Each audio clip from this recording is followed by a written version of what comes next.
학교에서 말씀 전하겠습니다. 오늘은 2장 1절부터 9절 말씀인데, 지난주에 우리의 우선순위가 무엇인가에 대해 말씀을 나눴습니다.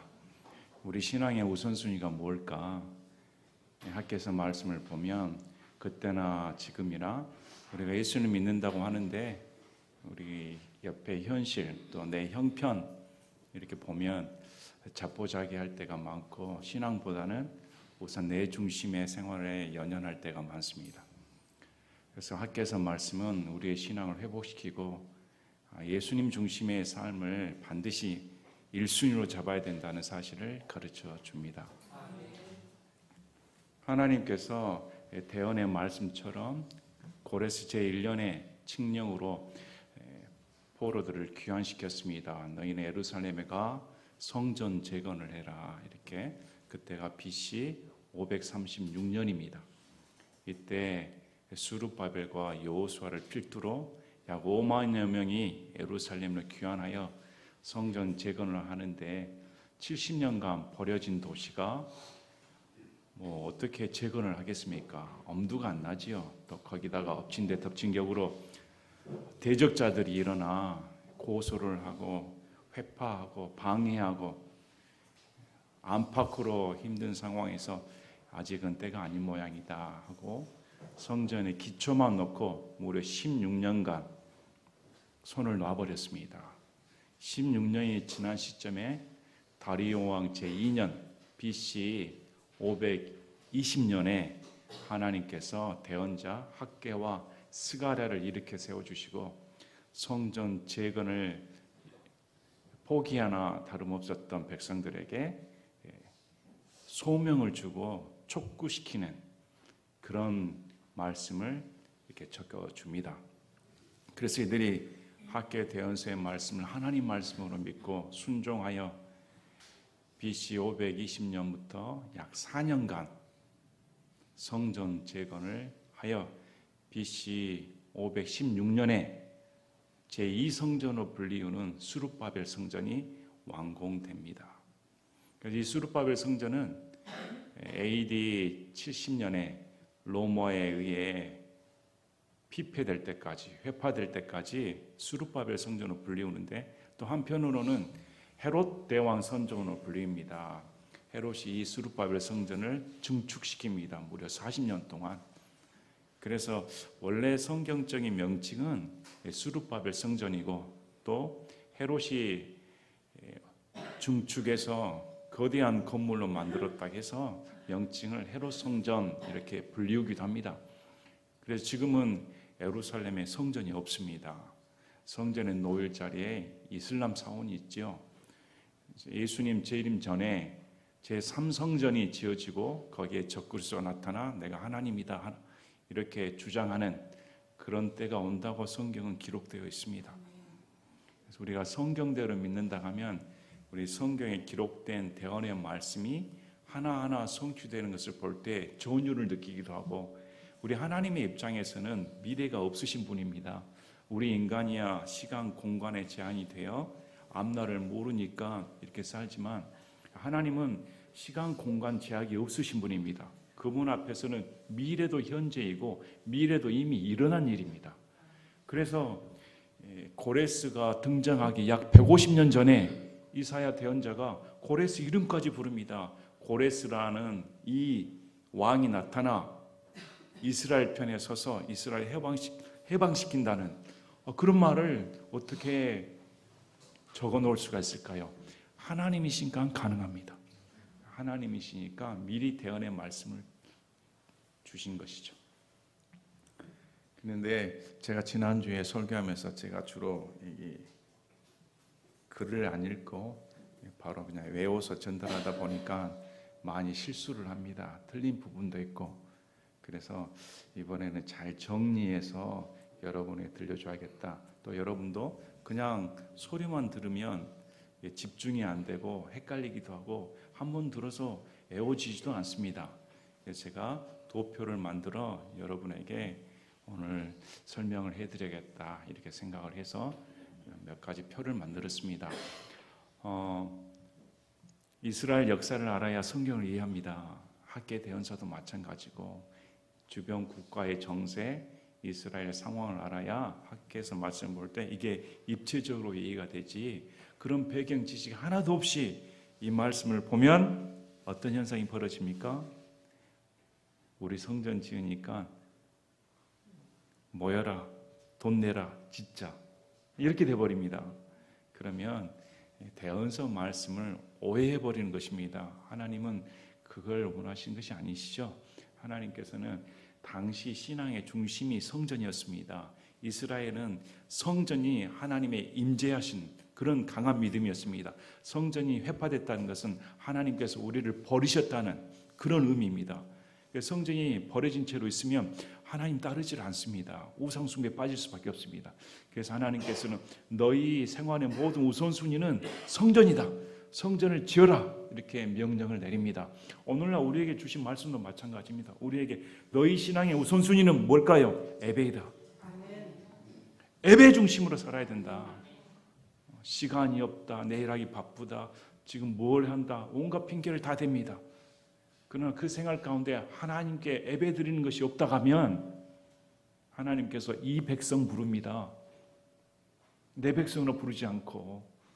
그래서 우리가 이 점을 명시하시고 다시 오늘 한번 그동안에 저희가 전에 설명드렸던 그 파워포인트 보시면서 한번 정리하는 시간 갖도록 하겠습니다. 아시리아가 대제국이었습니다. 아시리아는 잔혹했습니다. 언제 그 아시리아가 무너질까? 우리 나훔설 봤지 않습니까? 니느웨가 어떻게 멸망당하는가? 니느웨는 BC 612년에 멸망당합니다. 도저히 멸망당할 것 같지 않은 그 도시가 하나님의 대언의 말씀대로 순식간에 멸망당하였습니다. 그 후 이 아시리아는 강대국이 언제 멸망당하는가? BC 609년에 아시리아가 멸망당합니다. 바벨론에 의해 멸망당합니다. 자, 그래서 이 바벨론이 약 70년간 종속하는데 멸망당할 때까지 바벨론은 포로 1차 보시겠습니다. 바벨론의 포로 1차 BC 609년에 아시리아가 멸망당하고 바벨론이 제국이 등장을 합니다. 그래서 이 느부갓네살이 BC 606년, BC 597년, BC 586년 세 차례에 걸쳐서 이스라엘 침공하여 포로로 잡아갑니다. 1차 침공 때 다니엘과 귀족들, 소년이었던 다니엘이 잡혀가죠. 그리고 2차 침공 때 BC 597년에 여호야긴 왕과 지도자, 기술자들을 잡아갑니다.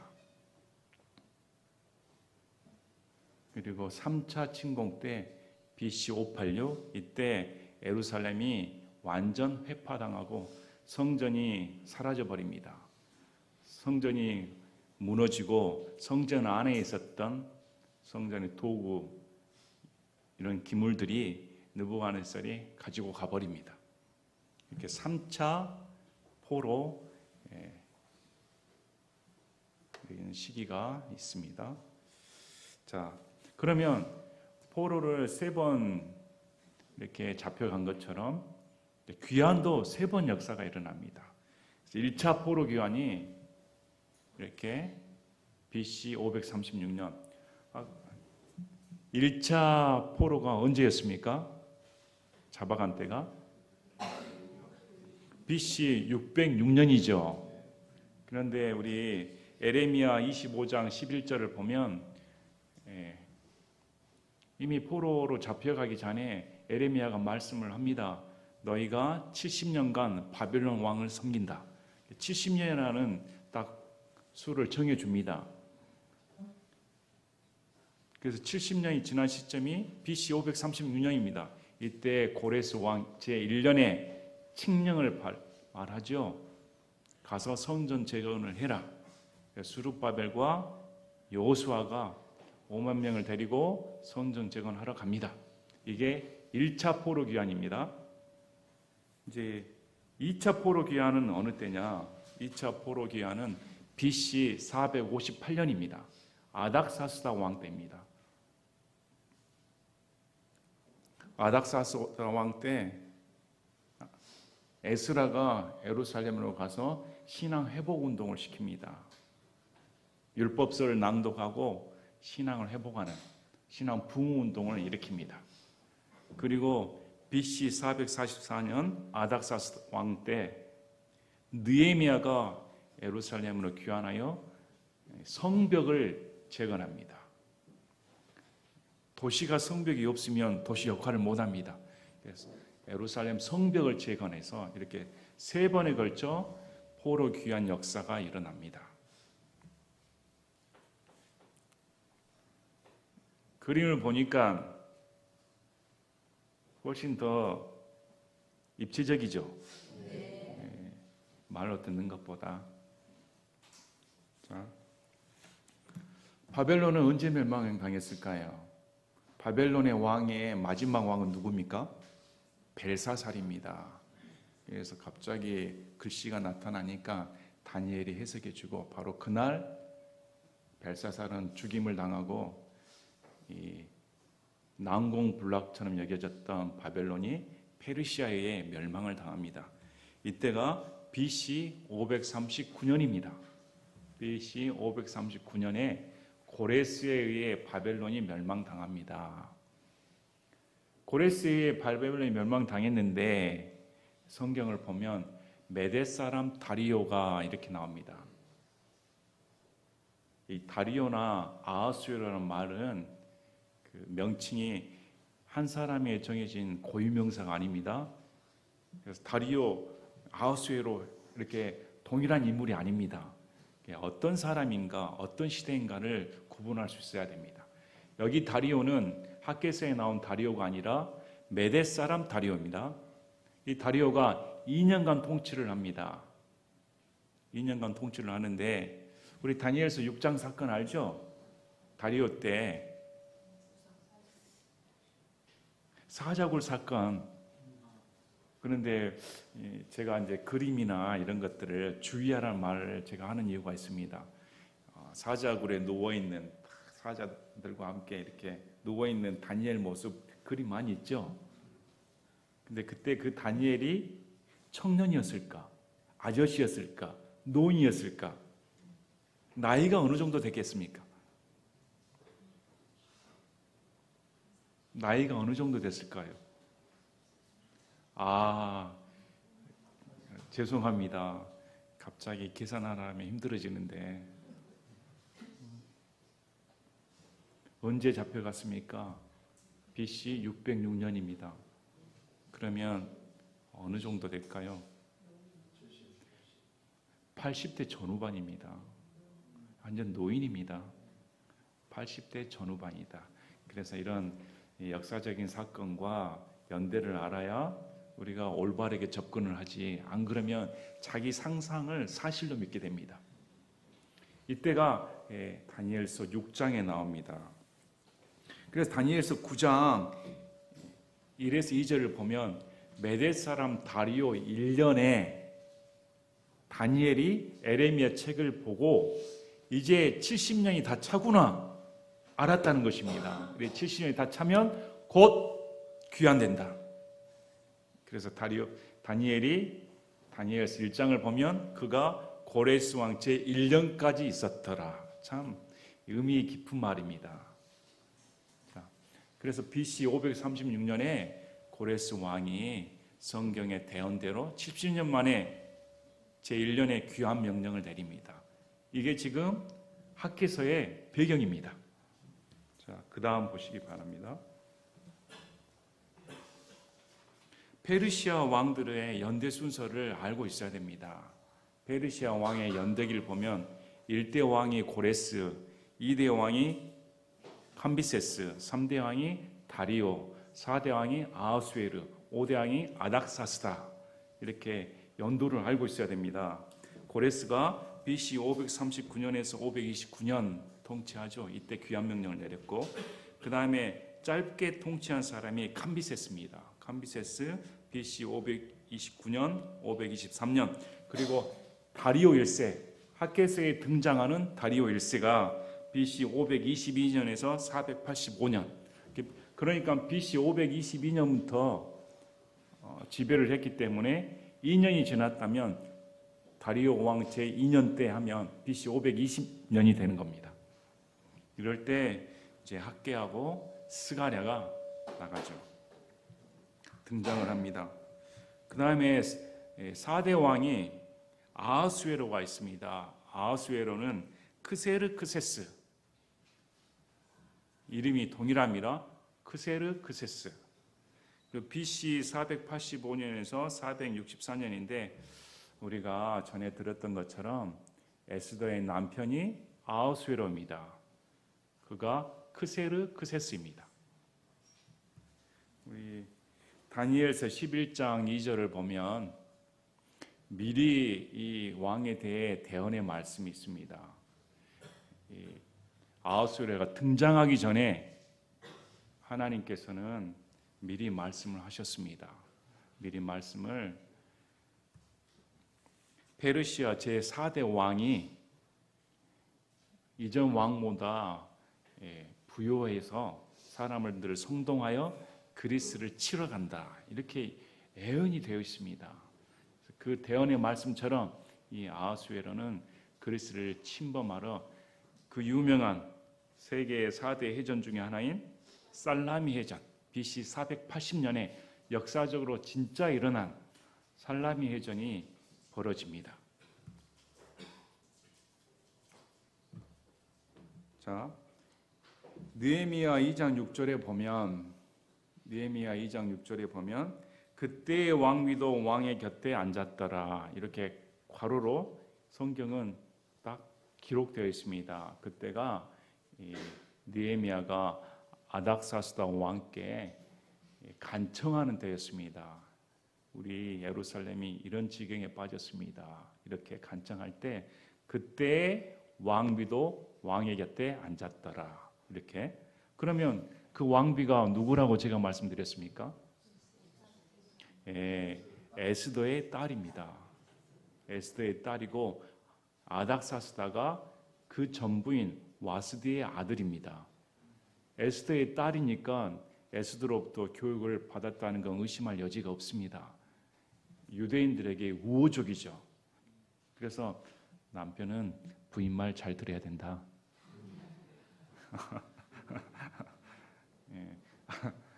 그래서 이때 이제 에스라가 2차 포로 귀환에 하고 느헤미야가 3차 포로 귀환을 합니다. 아닥사스다 왕 때. 연도별을 한번 쭉 훑어보시면 큰 도움이 되실 겁니다. 그리고 성경에서는 다니엘 11장 3절 4절에 이 페르시아가 멸망당한다고 말씀을 합니다. 그게 BC 333년입니다. BC 333년 젊은 20세의 알렉산더 청년이 4만 명을 이끌고 무려 5배나 되는 20만 명의 페르시아 군을 다소 지역 옆에 있는 이수스에서 물리치는 그런 감히 상상할 수 없는 뛰어난 영웅이죠. 그래서 이수스 대전에 여기서 이 알렉산더 왕이 등장을 합니다. 성경의 놀라운 점은 다니엘서 11장 4절을 보면 이 알렉산더 왕이 갑자기 죽고 그 부하 4명이 나라를 나누어 가진다. 미리 기록을 해놓습니다. 그래서 우리가 성경의 이런 말씀들을 보면 좀 놀라워야 됩니다. 어떻게 하나님의 대언의 말씀이 이렇게 완벽하게 성취될 수 있는가? 그래서 조금 힘들어지셨습니까? 그래도 듣는 것보다는 더 나으셨죠? 예. 자, 이렇게 역사순으로 조금 정리해 놓으시고 오늘 말씀 보시겠습니다. 2장 1절에 7월 곧 그달 21일에 주의 말씀이 대언자 학계를 통해 임하여 이르시되 두 번째 학계 대언자에게 말씀이 임하였습니다. 그게 7월 곧 그달 21일, 일하기 시작한 지 약 한 달여 지난 시점이었습니다. 그래, 우리가 돌이켜서 열심히 내자. 성전이 우리 생활의 중심이다. 우리가 이 성전 재건을 하지 않고 내 살기에 바빴으니 이건 회개한다 하고 딱 하나가 되어 했는데 작심삼일인 것 같습니다. 한 달이 지났는데 형편이 쉽지 않죠. 하자고 딱 마음 먹었는데 가서 봤더니 일거리가 너무 많습니다. 엄두가 안 날 수도 있어요. 그래서 하나님께서는 본문 말씀을 통해 용기를 심어줍니다. 형편을 보지 말라고 말씀합니다. 다시금 힘을 내라고 이렇게 복돋워주는, 우리에게도 은혜가 되는 말씀입니다. 내가 너와 함께하니까 전혀 두려워하지 말라. 이런 말씀으로 준비하는 백성들에게, 또 스룹바벨과 여호수아에게 이렇게 마음을 강하게 하라고 권면하시는 말씀입니다. 자, 7월 곧 그달 21일, 이때는 어느 때일까요? 유대절기로 7월은 장막절이 있습니다. 7월 15일부터 일주일간, 그러니까 장막절 시작된 지 일주일째 되는 날입니다. 우리 열왕기상 8장 2절을 보면, 열왕기상 8장 2절을 보면 이스라엘 모든 사람들이 에다님 월 곧 일곱째 달 명절에 솔로몬 왕에게 모이고, 일곱째 달 명절에, 장막절에 솔로몬 왕에게 모여 무엇을 했는가? 성전 봉헌식을 합니다. 성전 봉헌식을 한 날이 장막절이었습니다. 지금도 마찬가지고, 오늘 지금 하나님께서 말씀을 주신 여기 그달 21일도 장막절입니다. 장막절은 사람들이 많이 모입니다. 많이 모여서 광야 생활 동안 하나님께서 우리를 어떻게 먹이시고 입히셨는가 감사한 날이고, 율법을 낭독하기도 합니다. 하나님이 함께 하신다는 것을 상기시키는 그런 날입니다. 이때 하나님께서 학계 대언자에게 말씀을 시킵니다. 이제 스알다의 아들 유다 총독 스룹바벨과 요세덱의 아들 대제사장 여호수아와 백성 중에서 남은 자들에게 말하여 이르라. 자, 3절에 너희 가운데 남아있는 자 중에 처음에 영광 가운데 있던 이 집을 본 자가 누구냐? 이제 그것이 너희에게 어떻게 보이느냐? 그 집과 비교하면 너희 눈에 그것이 아무것도 아닌 것처럼 보이지 아니하느냐? 처음에 솔로몬의 성전을 본 자가 있었습니다. 나이 드신 분들은. 그런데 그런 의리의리한 솔로몬의 성전 보다가 성전 기초만 놓여 있고 볼품없는 이런 성전을 지으려고 하니 불평이 나옵니다. 불만이 나올 수 있습니다. 그래서 백성 중에 처음보다 못하는데 이거, 우리 에스라서 3장 12, 13절을 보면 처음 기초를 놓을 때 기뻐하는 사람이 있고 우는 사람이 있었습니다. 이제 성전 짓는다, 우리 신앙이 회복된다, 하나님이 우리와 함께 하신다, 기뻐하는 사람이 있었고, 이전 영광을 생각하면서 이제 하나님께서 우리를 떠나셨나, 이렇게 볼품없이 초라히 돌아오더니 이렇게 우는 사람이 있었습니다. 교회 생활을 해도 하나님 역사를 하면 합시다, 우리에게 이렇게 은혜를 주셨습니다, 이런 할 수 있는 길을 주시다니 감사합니다, 이런 사람이 있고, 어떤 사람은 해도 안 되지, 내가 무슨 도움이 돼, 물러선 사람이 있고. 그래서 하나님께서 이전 영광이 보고 기뻐하는데 그럼 지금 영광은 부족하냐? 그렇게 말한 사람들이 대다수였습니다. 그래서 4절 말씀을 주시는 겁니다. 4절, 주가 말하노라 오 스룹바벨아 그러할지라도, 자, 지금의 성전이 이전 성전보다 초라해 보일지라도 이제 마음을 강하게 할지어다. 오 요세덱의 아들 대제사장 여호수아야, 마음을 강하게 할지어다. 주가 말하노라 그 땅에 있는 너희 모든 백성들아, 마음을 강하게 하고 일할지어다. 내가 너희와 함께 하느니라. 군대들의 주가 말하노라. 무려 한 절에 3번이나 마음을 강하게 할지어다, 이렇게 말씀을 합니다. 그래서 5절에 너희가 이집트에서 나올 때 내가 너희와 맺은 언약의 말에 따라 그렇게 내 영이 너희 가운데 머물러 있나니 너희는 두려워하지 말지어다. 그러면 이 사람들은 어떤 지경에 빠졌습니까? 마음을 두려워했습니다. 엄두도 못 내겠다. 아직도 대적들이 많은데 이 물자를 어떻게 구하고 이 대적들을 어떻게 이겨? 우리 힘으로는 안 돼. 처음에는 열심히 있었는데 우리 알지 않습니까? 우리 스스로도 열심히 내려하다가 다 그냥 손 놔버리고 나 몰라라 하는 사람들이 우리 아닙니까? 그래서 마음을 강하게 해라. 내가 이집트에서 언약의 하나님이다. 내 영이 너희와 머물러 있다. 성령께서 머물러 계시니까 너희는 두려워할 필요 없다. 우리 요한일서 4장 4절에 우리 안에 계신 분이 세상에 있는 그보다 크다. 우리 안에 계신 성령님께서 세상에 있는 마귀보다 크다고 말씀합니다. 두려워할 필요 없다. 이렇게 말씀합니다. 이 두려워하지 말라, 놀라지 말라, 마음을 강해야 하는 말은 성경에 여러 번 우리에게 주시는 말씀입니다. 특별히 신명기 31장 5절부터 8절까지 모세의 유언이 나옵니다. 이제 가나안 족속들 치러 갈 텐데 신명기 31장 5절, 6절, 7절, 8절 6절을 읽어보겠습니다. 마음을 강하게 하고 크게 용기를 내라. 두려워하지 말라. 그들을 무서워하지 말라. 주 네 하나님 그분은 너와 함께 가시는 분이시니라. 그분께서 너를 떠나지 아니하시고 너를 버리지 아니하시라 하니라. 두려워하지 말라. 놀라지 말라. 절대 버리지 않는다. 이스라엘 백성 그 적은 수로 덩치가 큰 가나안 족속들을 어떻게 이겨냅니까? 우리가 백성이라 해도 마음이 쫄아들고 겁이 나고 아마 밤잠 못 이룰 겁니다. 머리 끙끙 앓고 나 죽었다 이럴 텐데 하나님께서 절대 두려워하지 말라. 내가 앞서가서 행할 테니까 나만 믿고 따라와라. 이렇게 말씀합니다. 신명기 31장 23절에도 또 그분께서 눈의 아들 여호수아에게 책무를 주시며 이르시되 마음을 강하게 하고 크게 용기를 내라.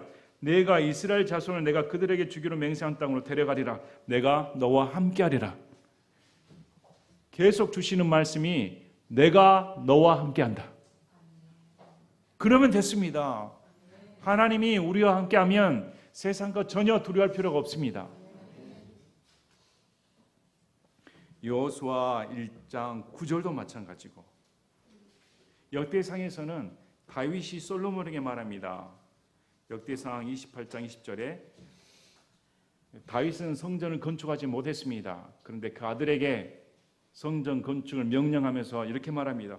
또 다윗이 자기 아들 솔로몬에 이르되 마음을 강하게 하고 크게 용기를 내어 그 일을 행하며 두려워하지 말고 놀라지도 말라. 내가 주의 집에서 섬기기 위한 모든 일을 마칠 때까지 주 하나님 곧 나의 하나님께서 너와 함께하사 너를 떠나지 아니하시고 너를 버리지 아니하시느니라. 나와 함께하신 다윗과 함께하신 하나님이 솔로몬 자신의 아들과도 함께하시니까 성전 짓는데 절대 두려워하지 말라. 이렇게 말합니다. 우리 이사야 41장 10절 너는 두려워하지 말라 내가 너와 함께하느니라. 놀라지 말라 나는 네 하나님이니라. 내가 너를 강하게 하리라. 참으로 내가 너를 도와주리라. 참으로 내가 내 의의 오른손으로 너를 떠받쳐 주리라. 이런 말씀은 우리에게 힘을 줍니다. 낙심하고 두려워하고 인생을 비관하며 절망 가운데 있던 앞날을 몰라 불안해하는 우리에게 하나님께서는 절대 두려워하지 말라. 내가 너와 함께한다. 하나님께서 우리에게 주신 가장 큰 선물과 위로의 말씀 뭘까요? 하나님께서 우리랑 함께한다는 말 외에 어떤 것이 필요합니까? 돈이 지켜줍니까? 건강이 지켜줍니까? 사람의 수가 지켜주겠습니까? 권력이 지켜주겠습니까? 그보다 더 뛰어난 온 우주 만물의 창조자이신 그분이 나랑 함께한다면 뭘 두려워하겠습니까?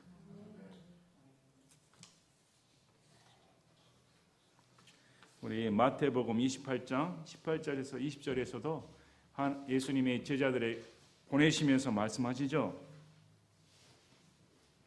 예수님께서 그들에게 오셔서 말씀하여 이르시되 하늘과 땅에 있는 모든 권능이 내게 주어졌으니 그러므로 너희는 가서 모든 민족들을 가르치고 아버지와 아들과 성령의 이름으로 그들에게 침례를 주며 무엇이든지 내가 너에게 명령한 모든 것을 그들에게 가르쳐 지키게 하라. 보라, 내가 세상의 끝까지 항상 너희와 함께 있느니라 하시니라. 우리 안에 계신 성령님은 우리를 떠나지 않는다고 성경 말씀합니다. 그분이 영원히 너희와 함께한다 말씀합니다. 예수님을 믿는 순간 성령께서는 내 안에 들어와 우리의 보증이 되십니다. 그래서 우리를 버리시는 일은 절대 없습니다. 우리 사도행전을 보면 신앙의 인물 중에 가장 손으로 꼽히는 사도 바울도 두려워했습니다. 두려움을 못 느끼는 것은 영맹한 신앙이 아닙니다. 성경은 우리에게 만용을 가르치지 않습니다. 우리는 한낱 인간에 불과합니다. 아무리 우리가 신앙을 열심히 한다고 하고 신앙이 고치된다 해도 우리 마음 가운데는 인간인지라 앞날에 대한 두려움, 건강에 대한 두려움, 다 저마다의 두려운 문제를 가지고 있습니다. 사도 바울도 외회가 아니었습니다. 우리 사도행전 18장 9절 10절을 보면 사도행전 18장 9절 10절에 그때 주께서 밤에 환상으로 바울에게 말씀하시되 두려워하지 말고 말하라. 침묵하지 말라. 내가 너와 함께 있으므로 아무도 너를 공격하여 해치지 못하리니 내게는 이 도시에 많은 백성이 있느니라 하시더라. 고린도 개척을 했습니다. 고린도 개척을 하는데 고린도의 그 상황이 사도 바울이 눌려버렸습니다. 영적으로 너무 힘들고 핍박을 받고 그래서 두려워했다고 말합니다. 고린도전서 2장 3절에 내가 약하고 두려운 가운데 몹시 떨면서 너희와 함께 있었다. 어떻게 3층 천에 올라가 하늘의 영광을 맛본 사도 바울 아닙니까? 예수님 직접 대면한 사도 바울입니다. 그런데도 그 사도 바울도 고린도 역사를 할 때 내가 너희와 함께 있을 때 몹시 두렵고 떨었다. 무서워서 떨었다 말합니다. 그럼 우리는 어떨까요? 나는 신앙을 잘하니까 두려운 문제 없어. 아이고, 아직도 주제 파악을 못했나? 우리 알지 않습니까? 우리가 검진하고 의사 만나러 갈 때 이렇게 가고 전부 다 아마 나이가 들수록 가슴이 콩닥콩닥 혈액 검사 어떻게 나왔을까? 방사선 검사 어떻게 나왔을까? 가슴이 콩닥콩닥 두려워하지 않다는요. 뭐 담대하다니요. 금방 기침만 해도 아이고 이거 조그만 혹이 나도 암인가 하고 옵니다. 요즘엔 겨울이라 손가락이 아파도 원장님은 류마티스 아닙니까? 이게 저와 여러분의 모습입니다. 이런 사도 바울에게 하나님께서 예수님이 내가 너와 함께한다. 두려워하지 말라 이렇게 말씀합니다. 또 여기뿐만 아니죠. 사도행전 27장 23절 24절에도 말씀합니다. 유로굴라 풍랑 가운데 배가 난파되게 되어 다 죽게 생겼습니다. 이러할 때 27장 23절 사도행전 나를 소유하신 하나님 곧 내가 섬기는 하나님의 천사가 이 밤에 내 곁에 서서 이게 하나님의 천사는 예수님입니다. 천사를 할 때 메신저라는 뜻을 가지고 있기 때문에 성경에서는 하나님의 천사하면 예수님을 가리키는 경우가 많습니다. 이르되 바울아 두려워하지 말라 내가 반드시 카이사르 앞에 가야 하리라. 보라 하나님께서 너와 함께 항해하는 자들을 다 내게 주셨느니라 하였으니. 두려워하지 말라 이 말은 무슨 말입니까? 사도 바울도 두려워했단 말입니다. 걱정하지 마. 너가 무사히 로마에 가서 나를 증언해야 되니까 너 죽지 않아. 두려워하지 마. 그래서 성경에서는 하나님께서 우리랑 함께 하신다. 이렇게 하면 저와 여러분은 두려워할 필요 없습니다. 그래서 6절 보시기 바랍니다. 2장 6절에 이 군대들의 주가 이같이 말하노라 조금 있으면 내가 다시 한번 하늘들과 땅과 바다와 육지를 흔들리라. 지금 성전을 지으려는 이 사람들에게 6절 말씀이 갑자기 하나님께서 주십니다. 조금 있으면 내가 다시 한번 하늘들과 땅과 바다와 육지를 흔든다. 이 무슨 말씀일까요? 이 말씀 딱 한 번 신약에 인용이 됩니다. 그게 히브리서에 나옵니다.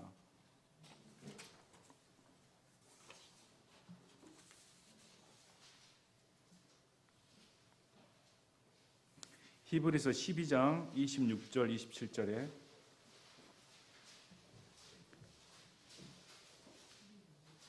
히브리서 12장 26, 27절 그때는 그분의 음성이 땅을 흔들었지만 이제는 그분께서 약속하여 이르시되 내가 땅뿐만 아니라 하늘도 다시 한 번 더 흔드노라 하셨느니라.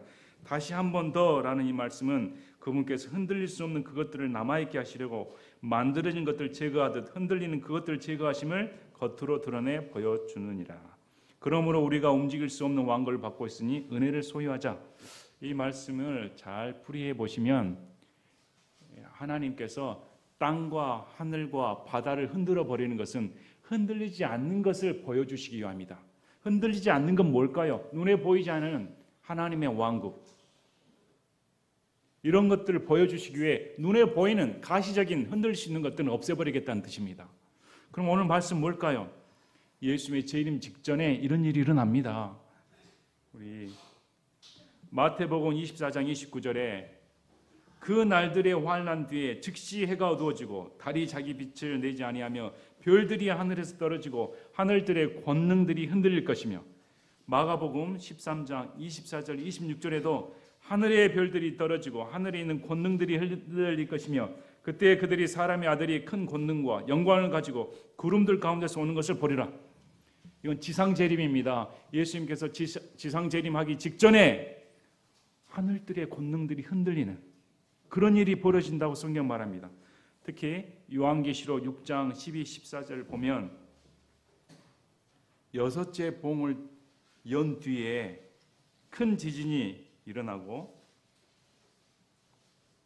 해는 머리털로 짠 상복같이 검게 되고 달은 피같이 되며 하늘의 별들은 무화과 나무가 강풍에 흔들릴 때 설익은 무화과들이 떨어지는 것 같이 땅에 떨어지고 하늘은 두루마리가 합쳐서 말리는 것 같이 말려 떠나며 모든 산과 섬도 그것들의 자리에서 옮겨지더라.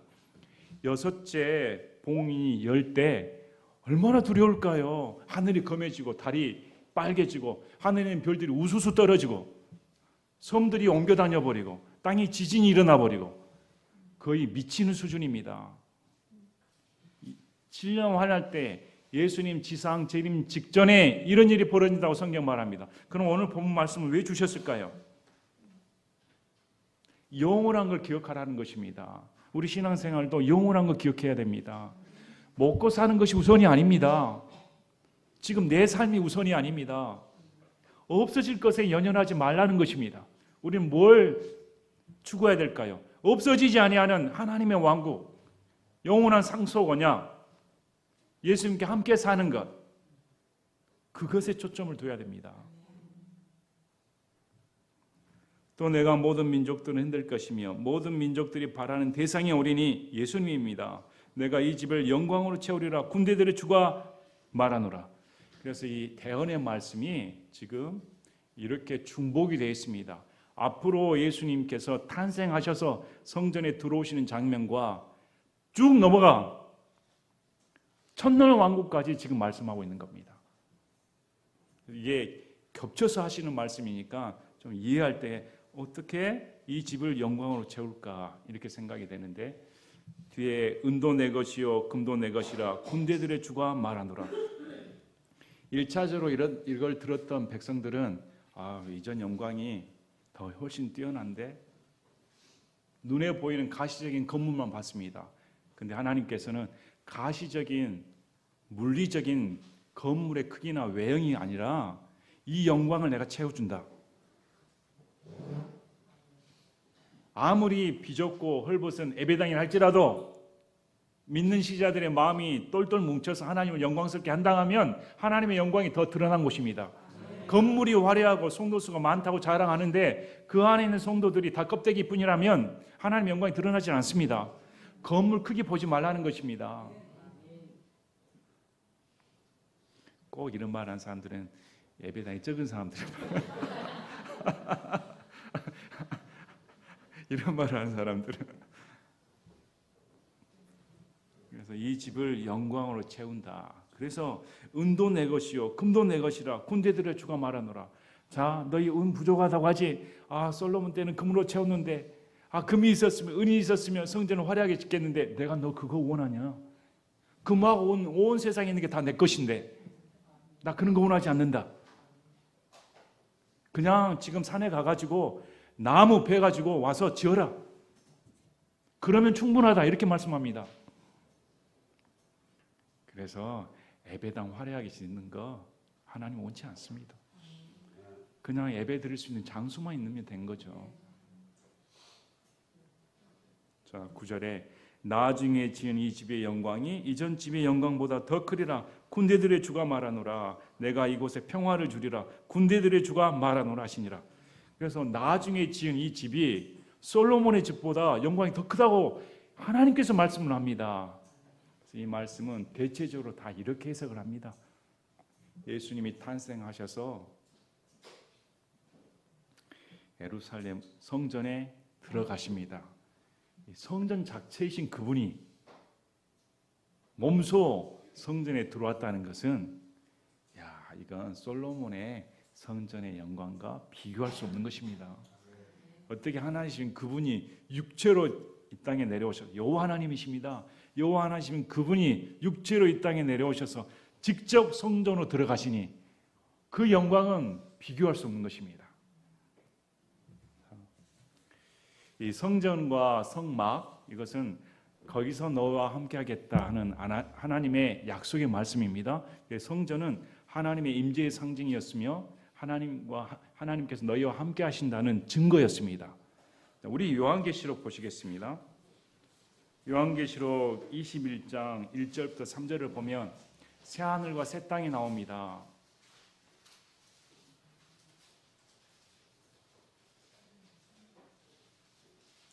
우리가 영원히 살 곳입니다. 앞으로 저와 여러분이 예수님 믿는 자가 영원히 살 새 예루살렘입니다.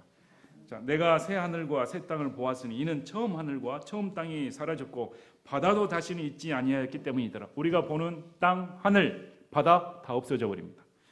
나 요한이 보니 거룩한 도시 새 예루살렘이 신부가 자기 남편을 위해 단장한 같이 예비하고 하늘에서 하나님으로부터 내려오더라. 하나님으로부터 직접 새 예루살렘 도시가 내려오는데 사도 요한은 더할 나위 없이 어떻게 비유할 수 없는, 우리 인간의 말로 비유하기에는 결혼식 날 신부가 얼마나 이쁩니까? 결혼식 날 신부한테 못생겼다 하는 사람 있습니까? 그날이 여자로는 최고 아닙니까? 얼마나 꿈입니까? 화려하게 해주고 그런 결혼식 날 거기에 비유를 했습니다. 이 예루살렘이 얼마나 이뻤던지 마치 신부가 단장한 것처럼 오더라. 자, 내가 들으니 하늘에서 큰 음성이 나서 이르되 보라 하나님의 성막이 사람들과 함께 있고 하나님의 성막이 사람들과 함께 있고 그분께서 그들과 함께 거하시리라. 그들은 그분의 백성이 되고 하나님께서는 친히 그들과 함께 계셔서 그들이 하나님이 되시리라. 여기 보면 하나님의 성막이 그들과 함께 있다. 그들과 함께 한다는 증거입니다. 함께 한다. 이렇게 나오는데, 자, 새 예루살렘에는 성막이 있습니까? 없습니까? 아멘입니다. 우리 요한계시록 21장 22절 23절 보시겠습니다. 요한계시록 21장 22, 23절. 내가 그 안에서 성전을 보지 못하였으니 이는 주 하나님 전능자와 어린 양께서 그 도시의 성전이시기 때문이다. 그 도시는 안에서 빛을 비출 해와 달이 필요 없었으니 이는 하나님의 영광이 그 도시를 밝혀주었고 어린 양께서 그 도시의 광채이시기 때문이라. 성막은 하나님께서 우리와 함께한다는 상징이었습니다. 이제 새 예루살렘에서 성전 자체이신 그분이 우리랑 영원히 함께하시기 때문에 성전이 필요 없는 것입니다. 그분 자체가 성전이시다. 영원히 함께하신다. 아멘. 그러므로 오늘 말씀을 보시면서 우리가 뭘 소망을 두셔야 됩니까? 영원한 소망을 두시길 바랍니다. 영원한 소망. 지금 나가서 1,000원 버는 거, 10,000원 버는 거 중요합니다. 그러나 머리 계산이 빠른 사람은 하나님 위로에 하는 것이 남는 장사다. 그건 영원히 남은 거니까. 나 먹기 위해 사는 것은 내가 죽는 순간 끝나버립니다. 그러나 하나님을 위해 하는 나의 헌신, 봉사, 헌금, 물질 그 모든 것들은 영원히 지속되는 것입니다.